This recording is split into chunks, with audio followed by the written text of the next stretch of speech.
কৃষক কৃষক কার্ড পাবো, ফ্যামিলি কার্ড পাবো, চাকরি পাবো, আর কি চাই? এইগুলো উন্নয়ন হলে ইনশাআল্লাহ সুন্দর।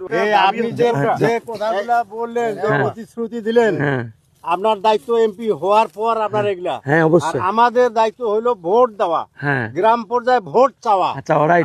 আমরা আপনারা আছেন উপরে, আমরা আছি মাঠ পর্যায়ে। গুড।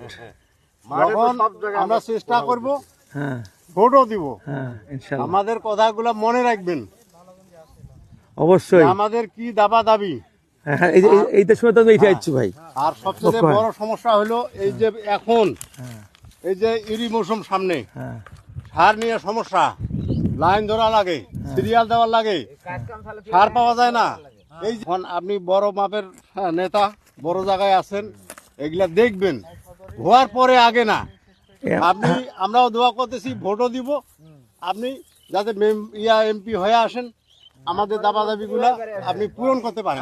হ্যাঁ, এখন হচ্ছে কি তোমাদের কাছে কহিলেন নাকি মোটে শোনা আরো মুরব্বী আছে, না, ভাই আছে, ওই ভাই আছে। শুনেন, আমার বিএনপি সরকার গঠন করলে তারেক রহমান যদি সে প্রধানমন্ত্রী হয়, মৌ যেখানে এমপি করেন, আমরা এই যে তোমার করেন সবারে হয়তো 1 বিঘা 2 বিঘা আবাদ করেন, অন্য সময়টা মানুষের কাজ করে ওখানে ইনকাম করা যায়, সবাই করেন।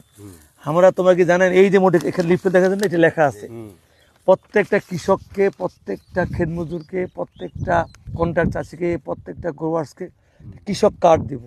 কৃষক কার্ড, ফ্যামিলি কার্ড। শুনাই, কার্ডটা দিলাম, কি হবে কার্ডটা দিয়া? কার্ডটা দিয়ে কি হবে? ওইখানে লেখা থাকবে, নাম টাম সব লেখা থাকবে, কয় বিঘা জমি আছে, দাগ নাম্বার আছে না নাই, কন্ট্রাক্ট চাষি নাকি আদি আর চাষি করেন, লেখা থাকবে। এ থাকি দুইটা।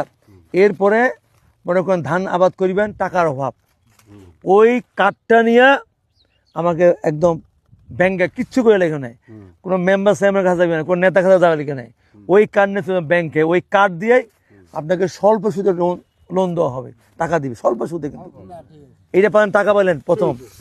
এরপরে কি, এই যে যেটা কথা কহিলেন, জমিতে আবাদ করেন, লাগবে কি প্রথমে বীজ লাগিবে, সার লাগিবে, কীটনাশক লাগিবে, পানি যদি লাগে পানি লাগিবে, তাই না?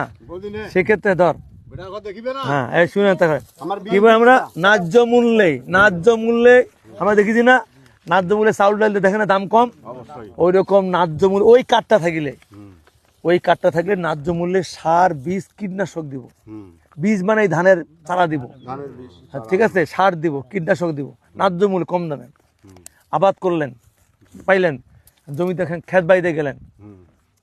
আমার যতই দিন যাচ্ছে ততই কিন্তু জমি কমে যাচ্ছে, তাই না? মনে করেন তোমার ছোঁয়া আছে 3টা বেটা, একদিন তো মরে যাবোই আমরা। মোর ওই পুরানা বাড়িটাতে একটা বেটা থাকবে, বাকি 2টা বেটা 2টা বাড়ি করিবে, চলে গেলে 1 বিঘা জমি বন্ধ হয়ে গেল। প্রতি বছর 4 লক্ষ হেক্টর জমি কমে যাচ্ছে। কি করে লাগে তাহলে? আবাদটা বাড়াবা লাগবে।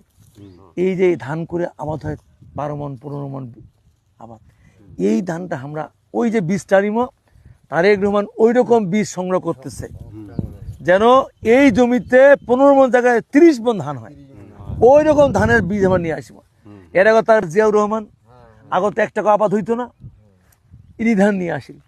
আমার আমন ধান আবাদ হয় 14 মণ 12 মণ 10 মণ, এই 30 মণ ধান হইতো, মনে আছে? ঠিক তারেক জিয়া তার বেটা কি করছেন, সেও বলছে আমি ওই রকম ধান নিয়ে আসবো। এই যে তার পরিকল্পনা।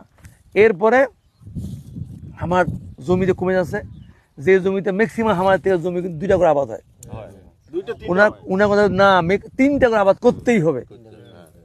সেরকম আমার ব্যবস্থা, আধুনিক প্রযুক্তি ব্যবহার করে সেইভাবে আমরা প্রত্যেকটা জমিতে 3টা করে আবাদ করার ব্যবস্থা করব। এই 3টা যদি আবাদ হয়, ধানের দাম আমাদের আবাদ হইল, ধান আবাদ উৎপাদন বাড়ি গেল,